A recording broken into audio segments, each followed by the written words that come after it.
Uh, Good afternoon, everybody. This Happy Father's Day to all the fathers.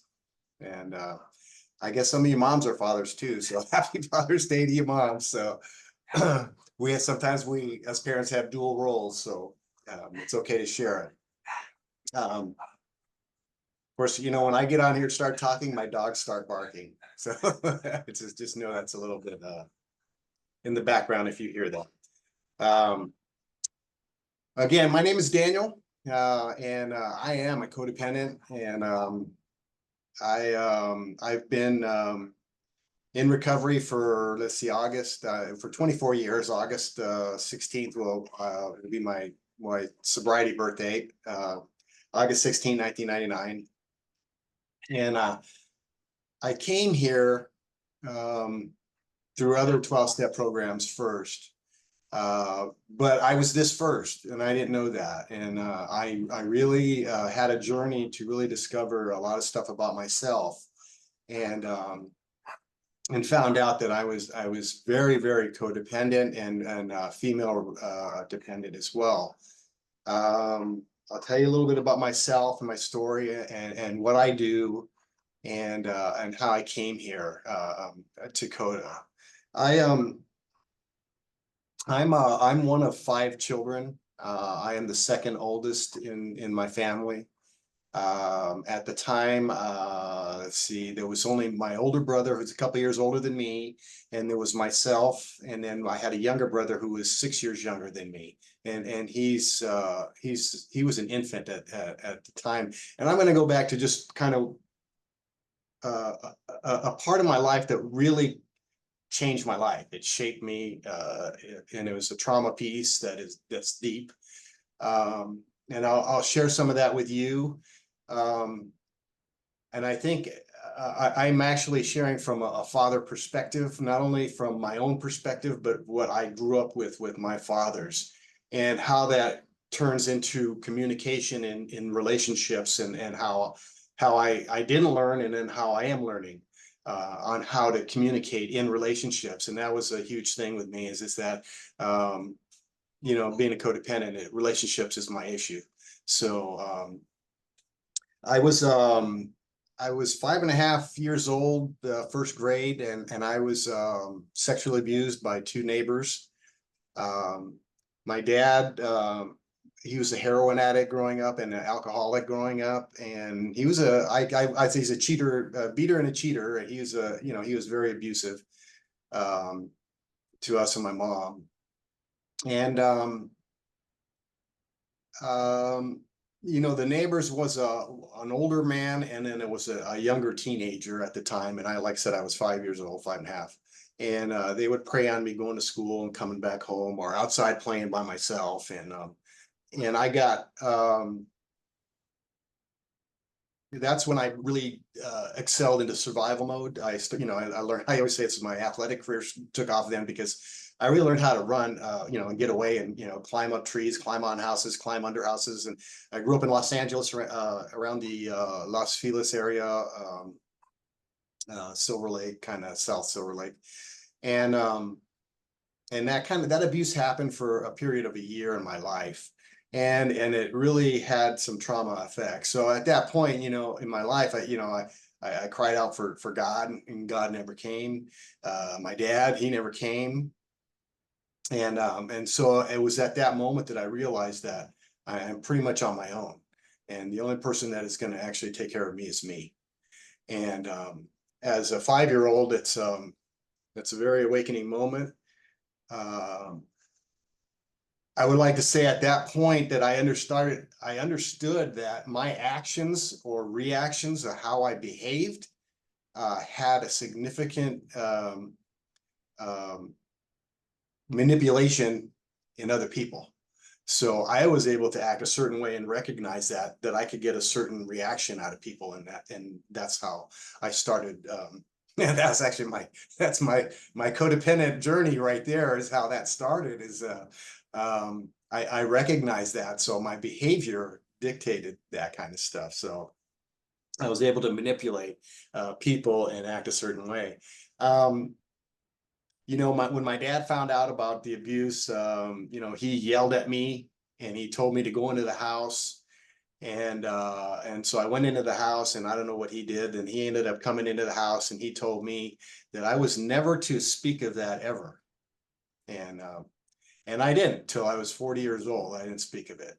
Um, so I had a lot of reservations about me because you know, of what happened to me, and is it wrong?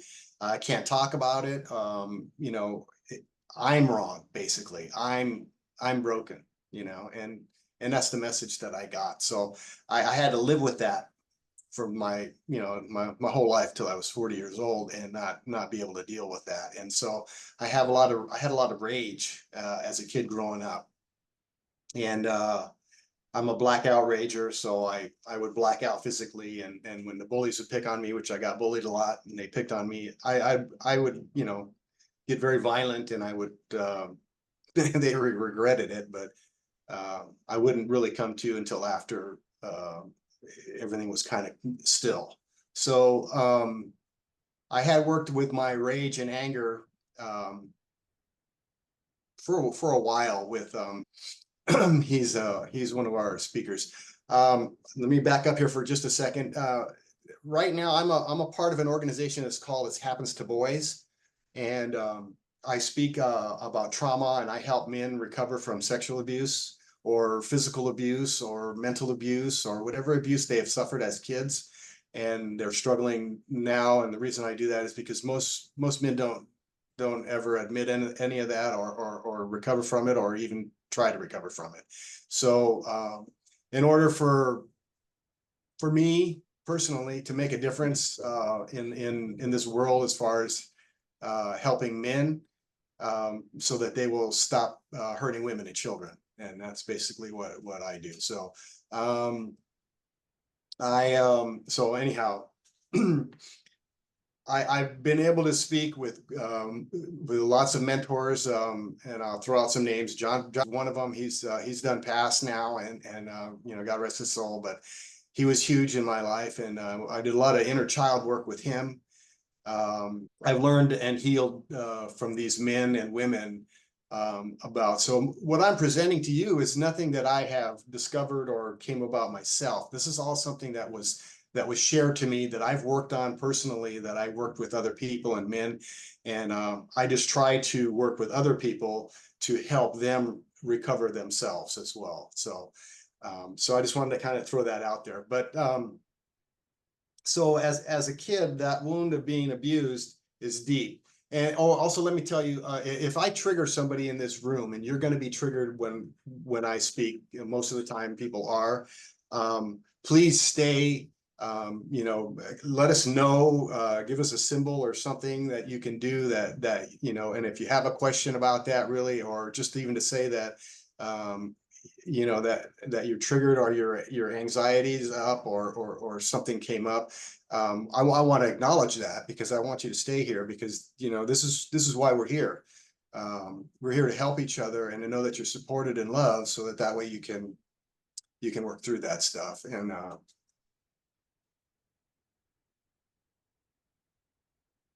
I get emotional for that, because you know, that was done for me, and and I know how it is. So when I think of others hurting like that, it hurts too, because I can relate to it. But anyhow, back to my story. I might bounce around a little bit, but um, so I never spoke of my abuse, and so I carried that inside me. My mom never knew. Um, you know, I suffered a lot of stuff from through living with my dad. You know, he would beat my mom up, and you know, he would push us around, and um, you know, so ultimately, I don't just suffer from that. I suffer in that dysfunctional background that I have. I developed a severe codependent self, and my codependency is really from my inner child. It's the wounded child, and that's my protection mode. That's my survival mode. And I never understood that. I never knew that until I came into recovery at 40 years old. So I've done, you know, I went to college, and I did a lot of you know, psychology. I did a lot of learning, I didn't did a degree in that, or I don't have a degree in that. Let's put it that way. But what I do is strictly is voluntary, and it's just giving back. It's service work, giving back to the community that has freely given to me. And I've been fortunate in my life to have worked with these men and women that most people would have to pay a fortune to work with them. And I don't know how blessed I am. Maybe, maybe the good Lord knows that I would be giving this back to people, and this is why he gave it to me. So that's part of my beginning, in sobriety. I am an alcoholic and an addict. I'm an adult child. All these things I discovered about myself. I'm an onion. Yeah, I think most of us are onions, and we kind of figure out our layers as we go, as we need. And don't be afraid to work on that kind of stuff, because I don't care what anybody says. You're the one that you have to live with for the rest of your life, and it makes life easier if you can understand yourself as I do, and forgive yourself, because I'm going to tell you, being a codependent, self-forgiveness is very, very hard to get. I'm more likely to beat myself up than I am to forgive myself, and I have to give myself a break in order for me to be good. Let's see. Another deep wound I suffer from is my dad. Well, being what he is, what he was. He when I was 8 years old, he couldn't get his way because my mom left him and divorced him, and he couldn't get his way, so he committed suicide. And so not only do I have the wounds of him physically growing up, and the emotional mess that I got growing up with him, and I have this other message now that I'm not even good enough for him to be my dad, to live to be my dad. That, and so that's my beginning as a man, as how to navigate through that and become a dad myself. And not being able to do those things is hard. So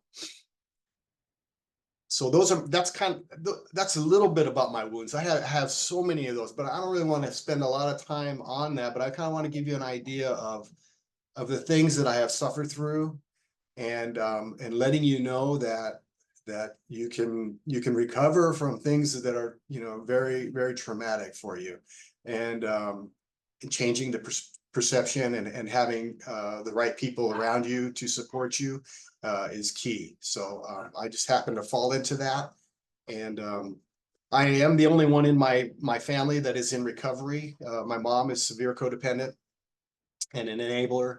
My siblings are just very, very codependent, and they I'm the less likely to succeed in my family, and I'm now the go-to guy. Everybody behaves when I'm there, let's put it that way. So because I will tell them exactly what's going on, and without reservation either. And but I've had to learn to accept my family for who they are, and love them for who they are, and just work through that.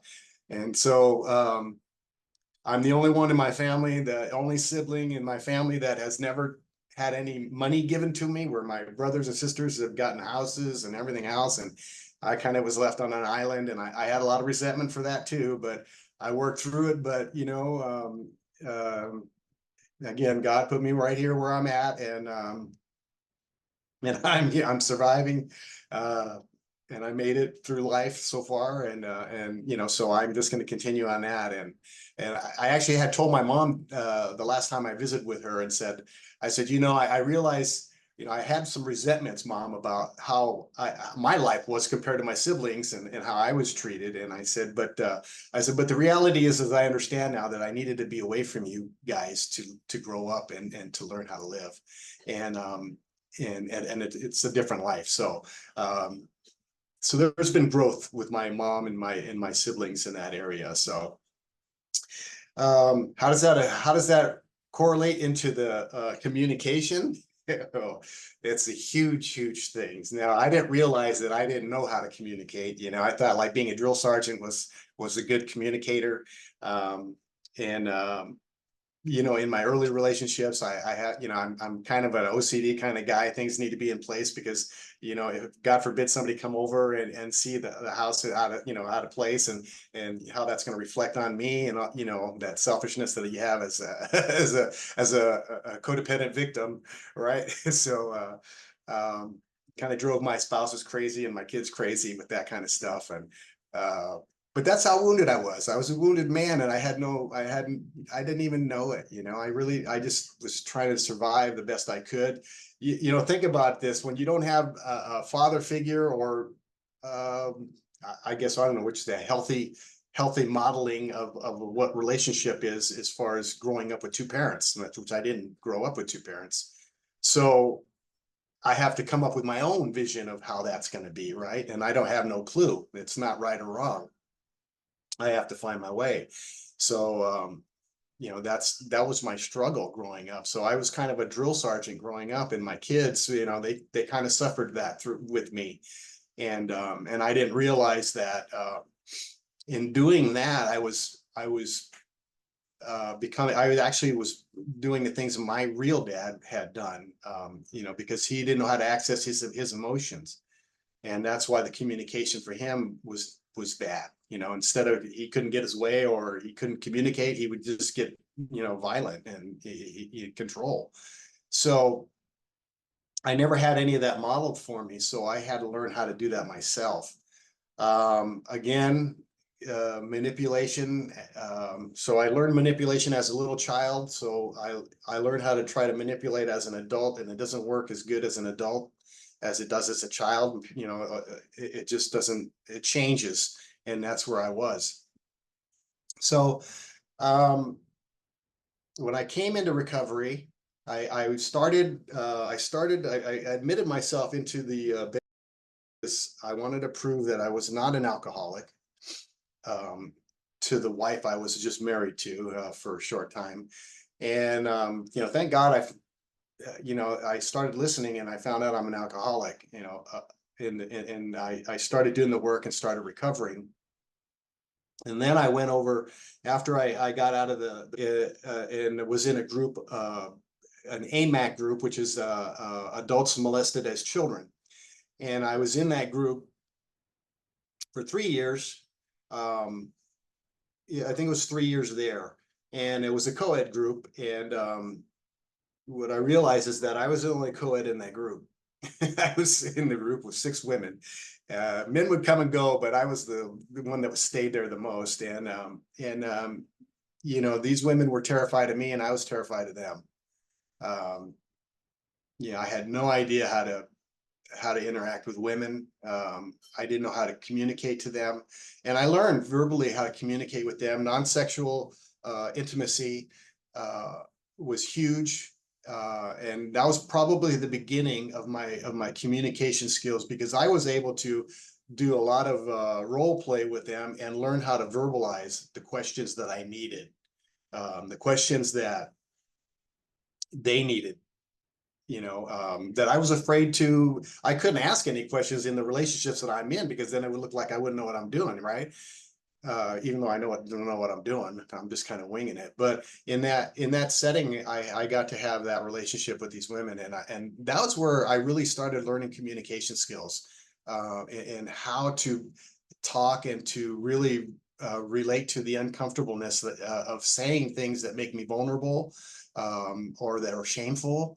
And saying them to, because I don't want to be judged, and I don't want anybody to think bad about me. But it doesn't matter about that. You don't ever overcome anything if you don't share that stuff. And I realized that there. So that was kind of the beginning of how I learned the communication skills. And that group, we ultimately moved to a different facilitator, which I found somebody to facilitate the group. There was two therapists that took us, and they only did women. But I said, well, I'm the only guy there, so don't worry about it. I'm one of the girls. You'll see. And I ended up being in that group with these women for 9 years, and it was a blessing in disguise. They taught me a lot of boundaries and um, a lot of needs that I didn't know, that I needed myself and what they needed. So it's kind of, it was really something that I don't think most men ever experienced in my life. So that's kind of where my beginning of my sobriety and my recovery started. And then I realized from there, I realized that I was an adult child of, and I understood that I needed help further in other areas of my life. But the main part was my inner child work and healing that wounded child that I had. And so that's kind of where I started doing a lot of inner child work with some great national healers, and I'm forever grateful. Because in that, I was being a dad, mostly a single dad my whole life. Off and on had relationships during that, but um, you know, um, I have great remorse and sadness for the things I put my kids through, and I can't ever go back and take that away. But I can only be the best dad that I can be now. Um, but I didn't realize that I didn't let them access their own feelings and have access to themselves. And what I learned is because when they were uncomfortable and when they were crying or when I couldn't satisfy them, whatever the moment was, how uncomfortable I felt because I didn't know what to do. And so I would get mad, I would scare everybody, and then it changed the mood. Okay, and that's a different language, that's the language that we learned. That's what I learned from my dad. And that's part of the communication that we learn, pre-verbal. We see that. And so I knew that I needed to learn how to be a different person and to be accessible and vulnerable to my children and to allow them to have their own feelings. And thank God I did that, because my kids love me. Thank God I didn't ruin that. I'm blessed that my kids want to be around me and we do things together, and they take care of each other. They grew up different than what I grew up in, and that's a blessing for me, and it's a blessing for them as well. Um, so with that being said, you can obviously tell that I'm not afraid to show my emotions. I didn't cry till I was 40 years old, believe me or not. So, um, but I know it's necessary now that I need to have the sadness. And I think I have a video on here that's about sadness too. That is very, very important, that if I don't do the sadness, I won't heal, because I'm not moving forward through the things that are making me sad, for one, and I'm not putting the proper emotion through that. So my emotions are deeply, deeply tied to my communication abilities. And if I don't have access to who I am and my emotions, I'm never going to communicate to you. And that is the huge piece that I really, really did not understand, because I hid that away from everybody. I was stone faced. I didn't allow you near me, emotionally, because inside I was scared my whole life. And I'm not afraid, I'm not terrified now. So I'm good. I'm good for that. Um, so I want to start here with I'll start at the beginning. When we're toddlers, when we're babies, we start communicating. Uh, Our nonverbal communication is like around 9 months. Up until that 9 months, we kind of we look at everything and we're observing. We're like great observers when we're kids, because we're watching everything around us and stuff like that. But that's where we start mimicking our parents, right? That's when we start seeing what's in there and what's coming back. And we cry, we get attention. If we do certain things, they're going to follow us. And um, so there's that nonverbal, but we do have, but if we don't understand our own language, that nonverbal stuff is in our adulthood as well. We continue to learn that in our adulthood. An example of that would be, the silent treatment. Anybody here know the silent treatment? Or, you don't know? Yeah, yeah. So that's a behavior that we learned as kids. We learned that way that if I could do this, I'm going to get a reaction. So that's just kind of one of them. Those are the nonverbal stuff that we and behaviors. It's our behaviors that we learn. That's the nonverbal stuff. Um, and we learn that at an early age, and we kind of mold that as we grow up, and then we keep developing our skills. We hone our skills, right, and we refine them into adulthood, so we can really know how we don't communicate properly. Um, so that's kind of the early stuff, and then as we start getting into say I would say like I believe it's like 4 to 6 years old is our most impressionable years of where we learn what communication is, and how we're watching our parents communicate, and then we learn that, and that's our verbal parts that we start learning, that we can communicate that back. And um and a lot of people go, oh, I don't even remember when I was 4 years old or 5 years old or whatever. But this remembers up here, and it's an internal thing that we do, and it just kind of clicks with us. So um, I remember back to when I was 4. I don't remember before that, but I remember. I always feel like really 5. I started living, because that's when my abuse started. And that's kind of when I was aware. I became aware. All of a sudden. I so those are the pieces. Those are our instinctive of communication skills that we have already in us, and we just learn how to develop those, sometimes in not so good ways. Because you could be caring and go to help somebody, and that's a physical response, and or else we cannot be caring. So that's part of the other communication. um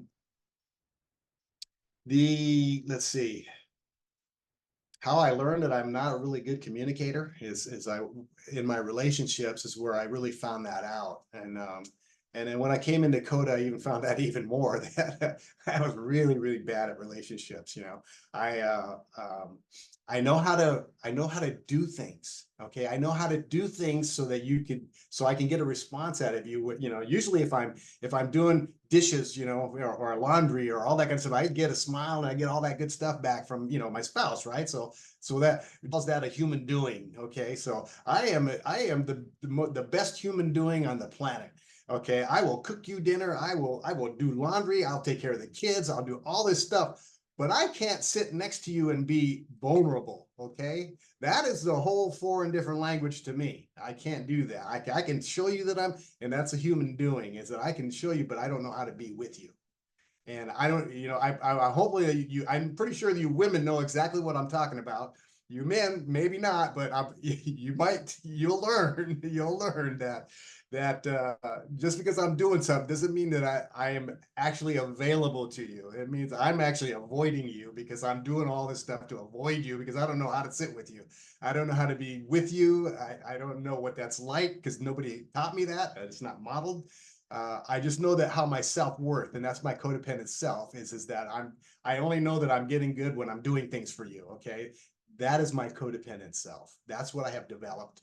And I knew that. I found that out when I was doing a lot of work, is that it's directly related to my abuse, that I only had worth when I was performing. And when I wasn't performing, I was disposable. Okay. That's how I viewed myself growing up. That's the silent message in my communication. That's the silentness in my communication that I felt about myself, and what I perceived from other. Now I never talked about it, so I could never get clarity on that's wrong, or no, that's not right. This is what it is. Um, I had to wait till I was 40 years old when I decided to get into recovery for that. So that is a deep wound there too. So I didn't learn how to do that, and I had to again go to recovery to figure that kind of stuff out. And thank God I did. Thank God that I started that way, and I'm here now. So the other part, um, the other part of that is that when I'm in that mode, I give you nothing to do or no purpose. So you're not really a part of me. So so in my head, I feel like I'm doing all this stuff for you, but in my partner's head, it's like, he doesn't even need me. Why am I here? He doesn't even need me. I'm not anything to him or whatever. They're looking at it different, and that's the two mindsets that I had come across was that I was not giving my partner to be a partner, to be a part of me. We weren't doing this together. I was doing it by myself. Didn't give them anything to do. Um, so that was my part that I had to learn how to change and accept that. So that's all behavioral stuff. That was my communication. That was the extent of my communication. Was I could not verbally tell you what's inside me. I cannot verbally tell you how I feel, because of the messages I got from my uncles and my dad, is that, you're weak, you don't cry, don't show any of that, vulnerability stuff. And what I come to find out is because they were so afraid of that, they didn't know how to do that themselves either. So they were uncomfortable around that, so they didn't want me to do it, basically. So wounded men raising, wounded children, pretty much. Okay, so how do we do this communication? Whoa, it was tough. Okay. So to communicate effectively, right, we have to understand, what are we trying to get across, or what is the message? Why am I communicating to you, for one, and what do I want to get out of it? So it's the info that I'm going to receive. Okay, I need to receive some info, and then I have to present the info so that you can receive it. And then there's clarification. We have to clarify, what are you talking about? Basically, what do you mean? And so, and then presenting the info back, and that would be my response. Okay, so again, emotionally, I need to be emotionally well, or at least emotionally available to even want to communicate to you. Okay, to even want to say, which is a huge vulnerability. Is how do I tell you that my needs aren't getting met? Okay, how my needs, if you're in a relationship with me, and how am I going to tell you, that what you're doing hurts me or disappoints me? And how do I do that without hurting your feelings? Okay, that's the part that I have suffered from, because I just avoid that, because I don't want to hurt your feelings, and I don't want to be rejected, and I don't want to even have the confrontation that might bring up. Okay, because that confrontation looks like something here, but it might be something totally different.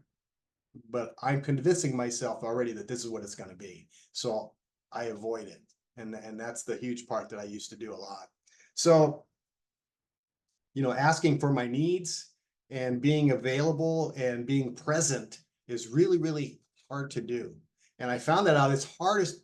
I could do that with just about everybody except for my spouse, because she's the closest to me. And if I get rejected by my spouse, that is going to be the hardest thing for me to take in my life. Okay. So I had a huge, huge issue with that. And that takes a lot of vulnerability and a lot of practice, but you also have to have somebody who is willing to be in there with you with that. Okay, and not judgmental, and not on, so it helps if the other person's in recovery as well. It helps if they can understand, that a communication does not mean altercation or confrontation or that kind of stuff. It is communication of how we're clarifying with each other and what we need. Now, I have some girlfriends that I've known for a long time in recovery, and we go do things and stuff, and sometimes it's not a equal conversation. So there's some girls that I know that they just like to hear themselves talk, and then they're on and on and on, and they're always right, and they love to talk. I think they love to hear themselves talk. So I get to interject every now and then, so interject a little bit here, a little bit there, but I'm basically listening. Okay, so I learned to be a good listener, a good compassionate listener. That's probably one of the keys to communication, is to how to be a good listener. And sometimes you got like, oh my God, here she goes again, or whatever. You got to say, hey, did you already talk about that? So that's another thing. Is like, I don't want to hurt her feelings, but I'm going to tell her, hey, you already said all that stuff. I remember that now.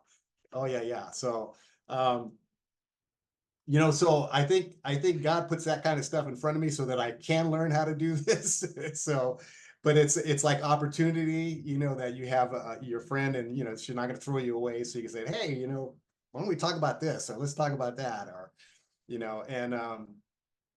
and it really goes to the vulnerability part of how you feel about yourself. And if you're like me, shame based, I'm totally shame based. So I'm kind of like sidestepping how to talk to you about it, certain things, because I don't want to hurt your feelings, and I don't want to be hurt, and I don't want. But you know what? It's just we never get anywhere that way. So I have to learn how to just be forward and straight, and not combative, but to be compassionate as well. So and yeah, so I would just tell her, hey, we already talked about that. What are you doing? Come on, and then she'll, oh, okay, and then we go on to another subject or whatever. So, I mean, so I have a lot of friends like that are diverse into that area. And so I've learned a lot, and how to tell them, that they're repeating themselves and stuff. And, and it's actually helpful because they don't understand it themselves. And there's some things that they don't learn about, and they don't find out if you don't tell them. Okay, so there's a way to communicate that kind of stuff. But again, it takes a lot of vulnerability and the willingness to be able to do that.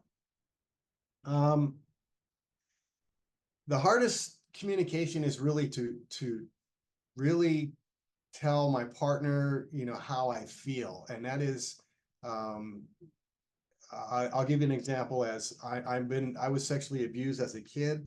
So sometimes my intimacy, I'm having some intimacy issues, because I feel that other person is a goody two shoe kind of thing, or they don't understand, and I feel not worthy.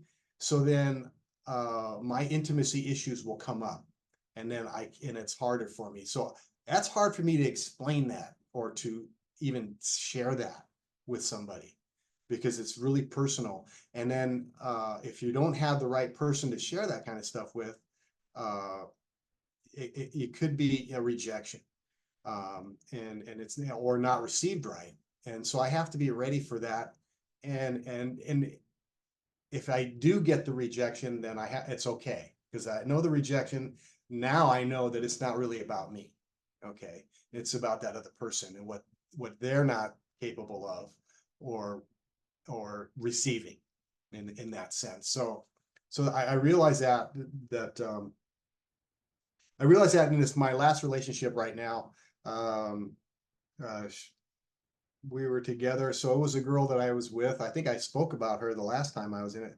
Uh, we grew up as kids. I was her dad's paper boy, and we reunited after 43 years or 44 years, something like that. And we dated for 3 years, and she's extremely codependent as well. And she, one day she just up and left. She got angry about certain things, and then she just left. I mean, left all her stuff, everything here. So I actually had to pack it up and take it up to her sister's house in Los Angeles. And then she left, and we didn't talk. She didn't want me to call her or talk.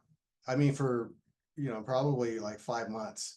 And finally I ended up calling her and saying, hey, what the heck, I understand this, but we grew up as kids, and we were intimate together, and she could not tell me certain things. So, and I couldn't share with her. But my fault is that I didn't clarify, hey, are we okay? I didn't check in with her, because I'm busy working and taking care of things. And I didn't sit with her and say, are we okay? Is there things that we need to work on? Do we need to do things? But she was not. She was holding everything in.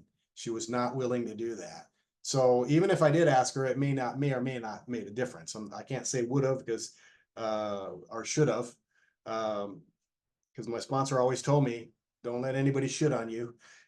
And I said, okay. So but I had to, you know, accept my part is that I didn't do that part. Okay, I didn't clarify that, hey, is there anything wrong, you know, or what's going on? Let's talk about it. What do you need, or what do I need? So I know now that I need to kind of stop, drop, and roll every now and then, and then clarify, and then check in with my partner and say, hey, you know, what's going on? You know, are we okay? You know, do you need anything, or am I something I'm not doing, or you know, anything like that? Okay, so um, I just thought we were good.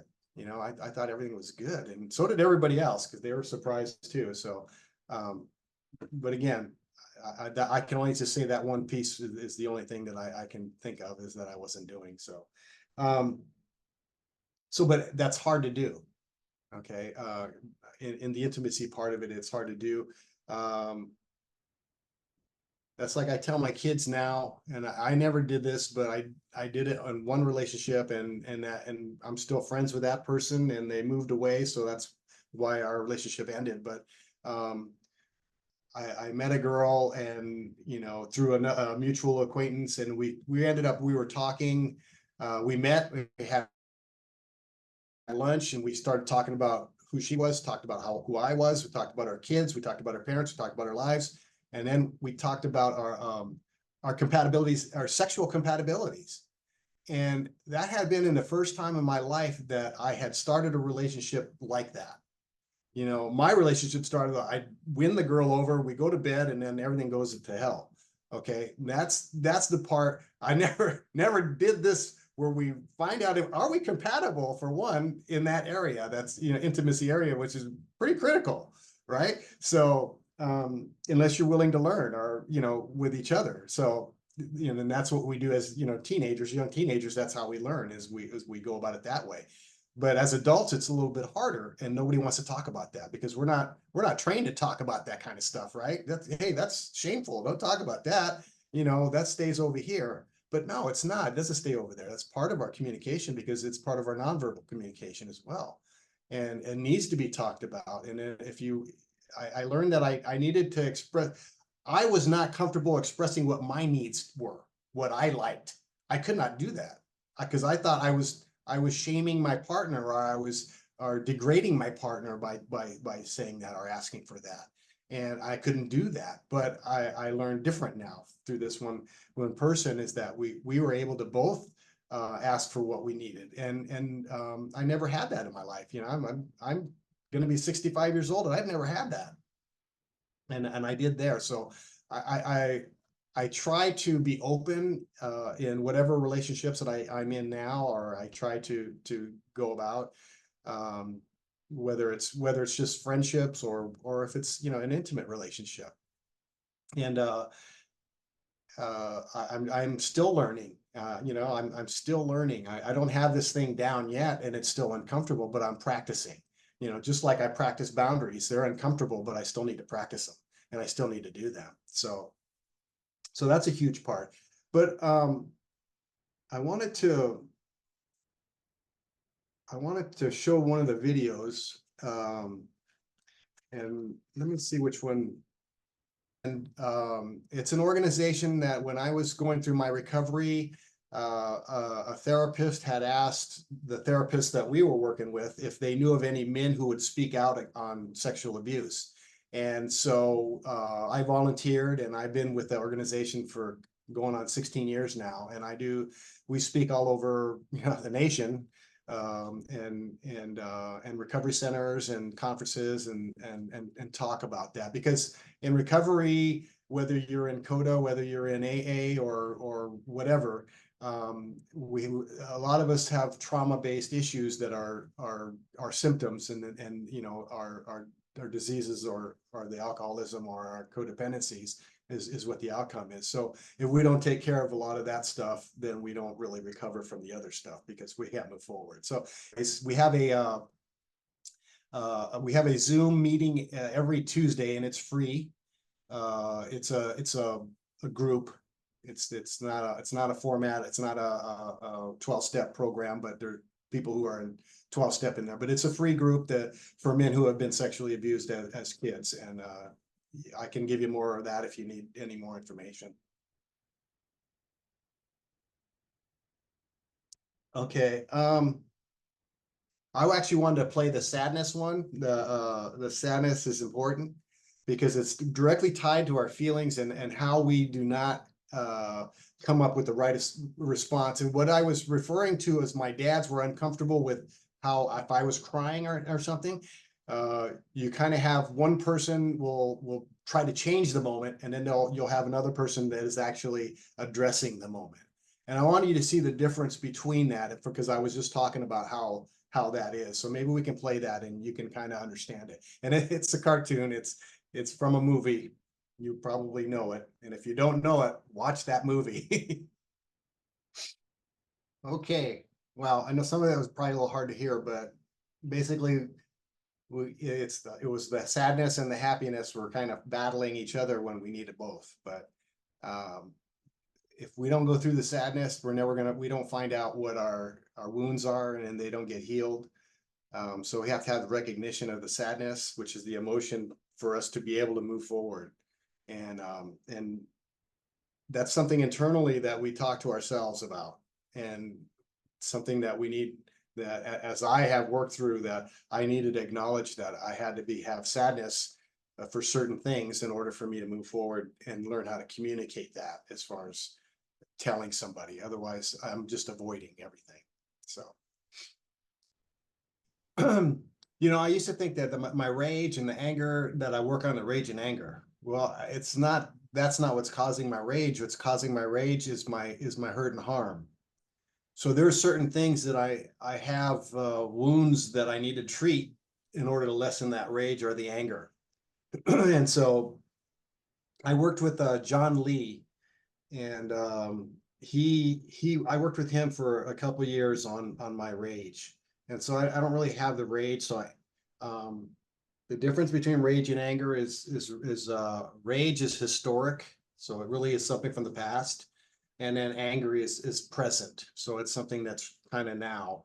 Um, and I have to remember, he has a book out that actually deals with that rage, and I can't think of it off the top of my head right now, but it's dealing with the anger and disappointment is how I get rid of the rage. Okay, thank you. Uh, That's interesting that rage is historical. Brilliant, thank you. yes. The hand. Is there another question over there? Again, I have to go to AA to treat my alcoholism, and I have to go to my codependency, and the other parts of mine I have to seek outside. So that's just where my recovery has been, and it leads me here. It leads me here to where I need to be, because this is a program of continuing living and living in the now and the present with relationships, and that's what CoDA is. My first sponsor, who appointed me, he said, "Hey, you're my sponsee, and because you're not going to pick anybody, and we know you're picky." And he told me that, he goes, your problem is not alcoholism, your problem is relationships. You don't know how to have one. You don't have one with yourself. You don't have one with God. You don't even know what one looks like. And he says, and I'm going to work with you with that, and you go find another sponsor to work with you with AA. And so that's how I came to know that I was severely codependent, is that it was blatantly shown to me in my face, is that I don't know what I'm doing in relationships. So anyhow, so that's kind of how I came here and learned about the communication, that I was not what I thought I had, or what I didn't have. Yeah, I know the promoting things, but it's hard to not. We can go on the side, afterwards, if there's questions after, then I can do that as well. Or you can email me or message me, and I can kind of put out what I can for you guys. So but back on the communication part, I know that little bit of that film that we saw, what it is the happiness and sadness were fighting over who's going to win out, right? And it's like, we really can't have happiness without sadness, is basically what we have. Is we can't have one without the other, because when really, you don't know if we're happy or sad if we don't have that contrast in there. So there is another one where has a better example too, which we can play in a little while. That like changing the subject, if something's severe or whatever, and avoiding, and somebody's confiding in you, and you just kind of divert a whole different topic, and you're kind of not addressing what they're telling you as far as what's hurting them, or how they're going to get better. So then we do change the subject, so that's kind of the avoidance part of it. And we need to be compassionate listeners. So sometimes exactly what we're saying is that you have to address what you have in front of you and acknowledge that I'm hurt, I'm wounded, and I'm sad, and this is why, and then we can move forward from there. And I have another video about that, but we'll get to that here in a little bit. Let's see.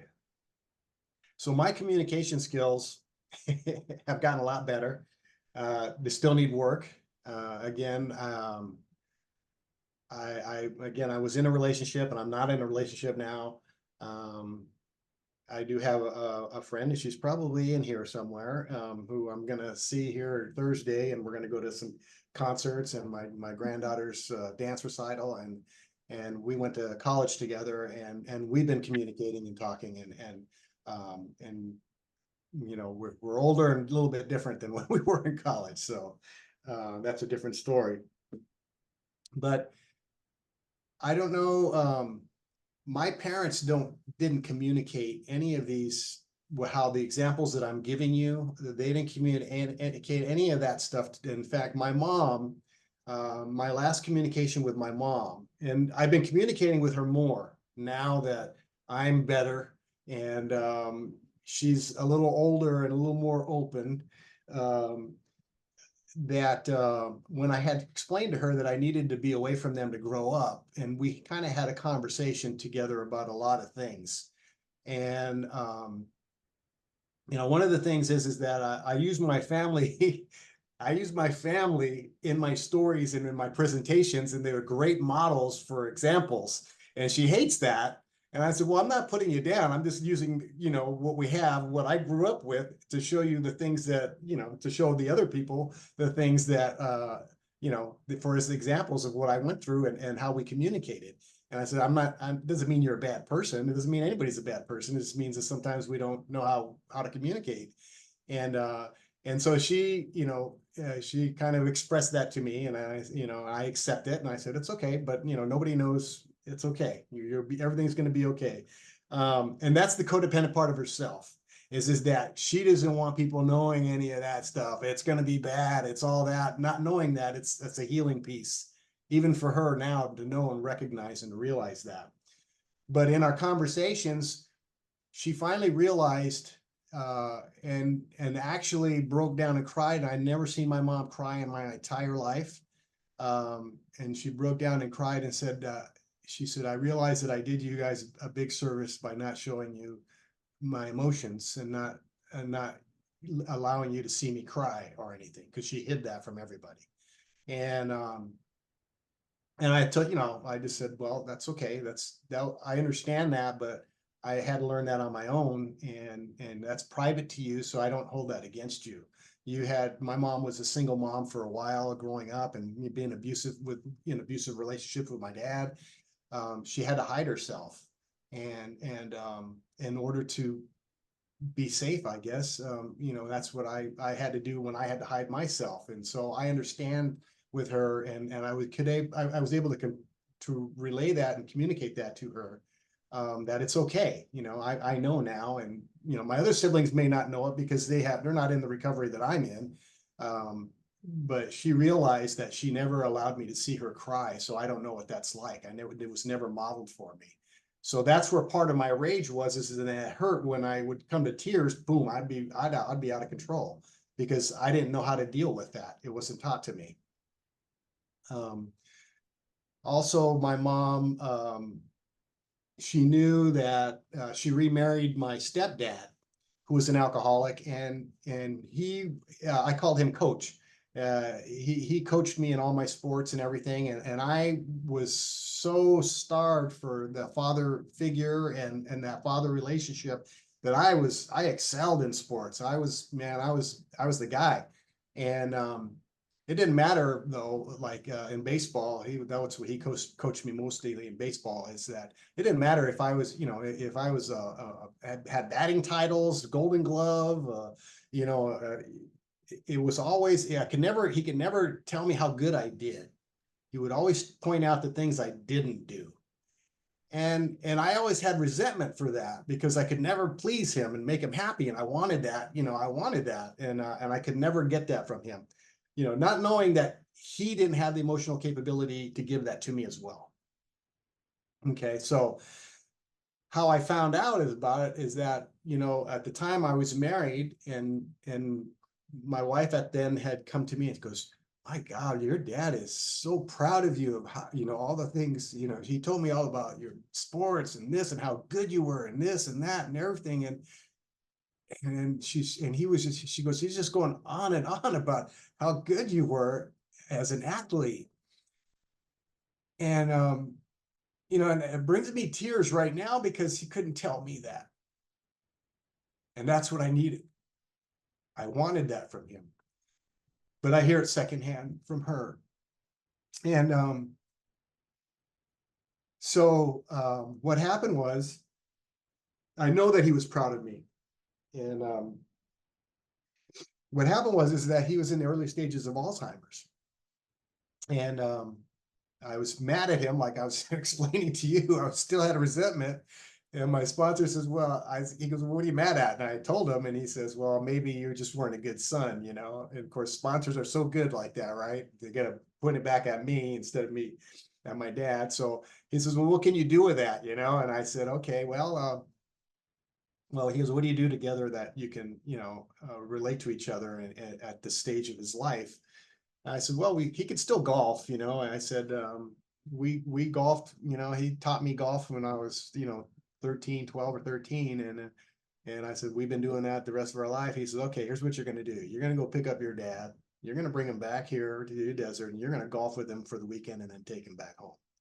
And he lives in Los Angeles. I live out here in the desert. And I did that.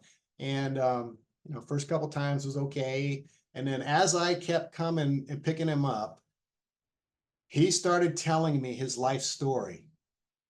And I grew up with the man, and I never knew a thing about his dad. I never knew anything about his past. He never spoke of it. I have to, yeah, I'm understanding now the generation before me is the hush hush generation. Everything stays in the family. That's where you're only as sick as your secret. And there's a lot of secret in the family. So we didn't talk about anything like that. And he started telling me about his dad. His dad's alcoholic, and his dad would beat his mom, his grandma, his aunts, him and his brother. And, eventually they got away from him, I guess. And then he, as a young teenager, had to work and take care of his mom and his little brother. And that was his life. That's all he knew. And, so he would tell me all about the horror stories that he grew up with and everything. And then to top it off, his dad's name is Daniel.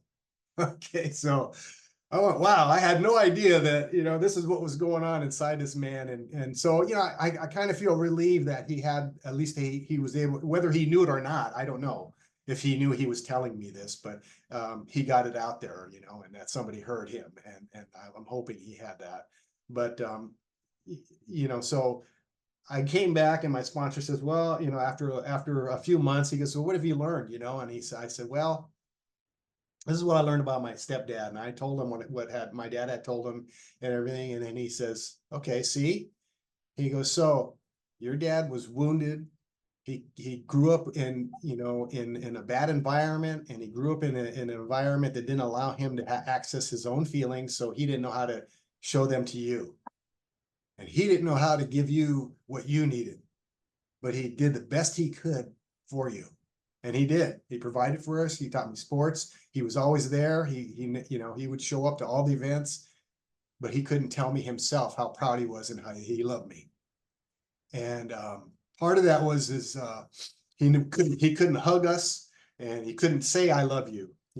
So then again, my sponsor said, okay, well, why don't you do that?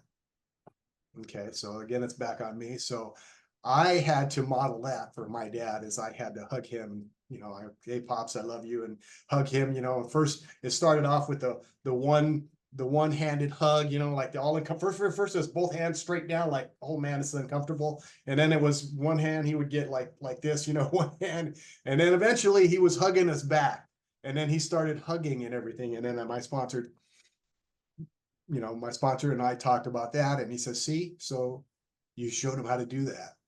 You modeled that for him. What was it modeled for you, but you modeled it for him. And so I learned that, and that's part of that communication, is that I have to show and model what that looks like so that somebody can receive it.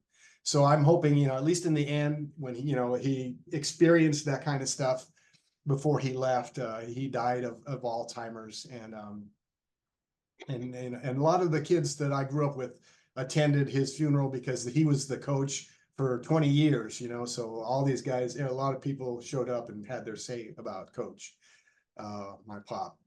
So that's the other father wound that I had. And I think most of us have a father or mother wound.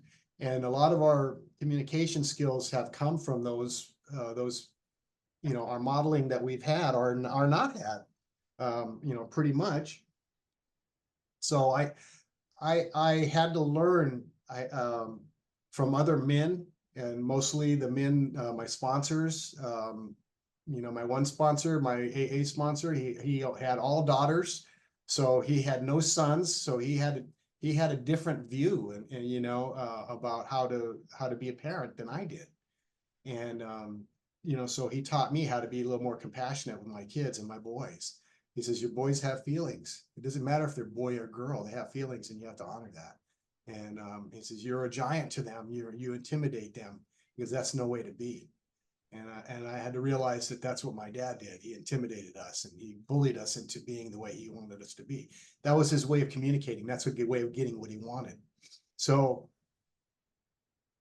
the reason why he was that way is because he didn't know how to be vulnerable. He was shame based as well.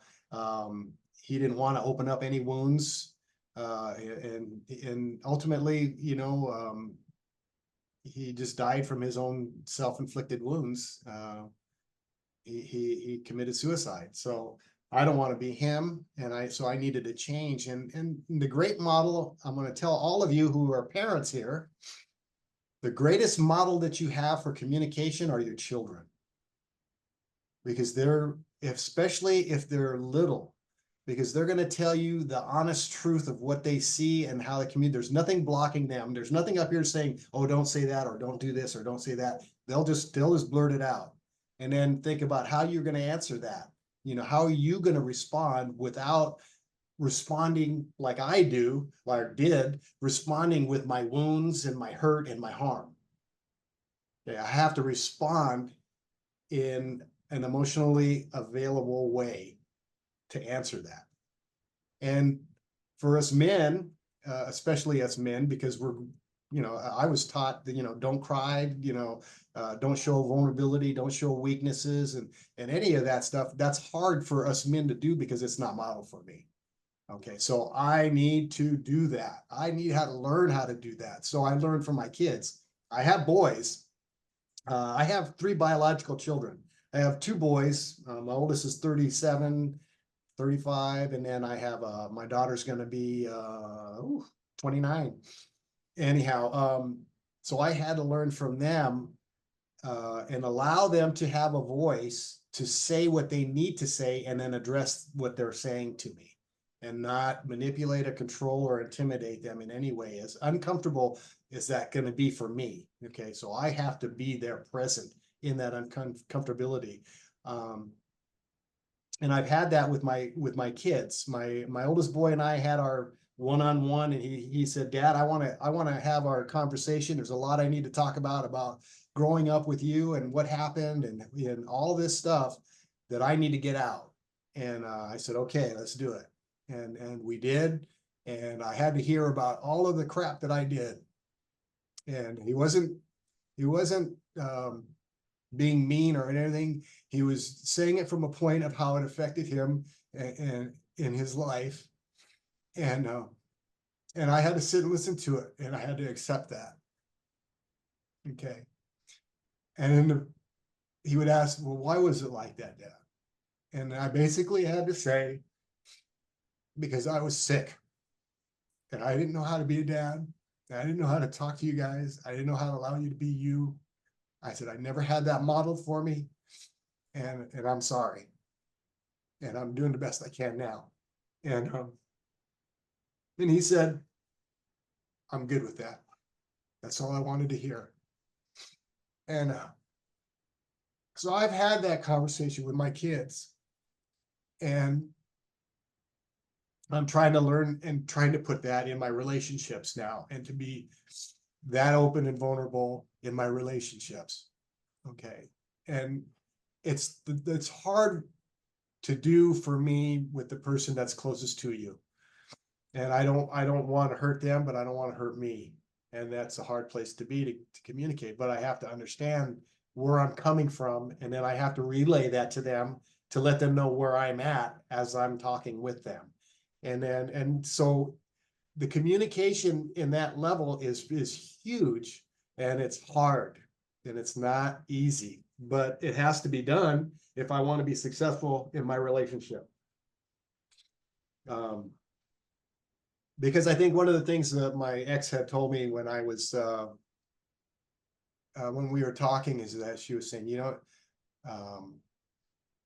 that I don't share some stuff. She wanted me to share some things, or that she wanted to know about it. And I said, well, you need to ask me. I go, if I'm not sharing something with you, it's because I'm already sharing it probably in my men's group, or I'm probably sharing it with my sponsor, or I'm probably working on it. And then I said, but you have to ask me and I will tell you whatever you need to know. I mean, I share other things, but the deep wounds that I have, and if you want to know that, then you got to ask me. And that's another part too, is that, my spouses won't ask, and then they expect me to know that they need to know. So now that's I said, well, I've been divorced few times because, my mind reading capabilities are not as good as they used to be. Okay. So, I had to stop that. Okay. Well, I'll just say that, I really learned a lot when I had to do that conversation with my daughter. Okay. My daughter, she's more like me than any of my kids, and she has a lot of my OCD-ness and stuff, and she's a school teacher. So she's very meticulous about stuff. And so it was harder to have a conversation with my daughter than it was my boys, I have to say. So I think I think it might be a gender issue with me, maybe not with you, but the vulnerability of showing that is a little bit harder, with the females in my life. So but it turned out the same. It turned out good. That she was a little more aggressive and I had to have a mediator in the room with us because she's a little more aggressive than my boys. So, but it came out good, and we learned a lot from each other. And one of the common things is both of my daughter is from one relationship, and my two boys are from another relationship. And the big thing is that a lot of their anger with me was really from their moms, and their moms have already been passed on, and so they really couldn't relay that anywhere else. So I was the outlet for that, but we learned a lot together about where it was misplaced. That their anger and their hurt was misplaced at certain parts, and I allow that. It's okay. I'm good to work with that. Let me see. I'm going to tell you a little quick story that I like to tell about how I really kind of learned about my spiritual self. And that's a huge piece to be able to learn how to grow and have recovery, was believing in something outside myself or my higher power. And how that started is that my spiritual guidance counselor asked me, if I believed in God, and I said, no, I don't. He never came when I was being abused. And then, I said, I don't believe in that, and blah, blah, blah, blah. So he said, okay, he stopped, and he said, well, let me ask you this. What happened to stop your abuse?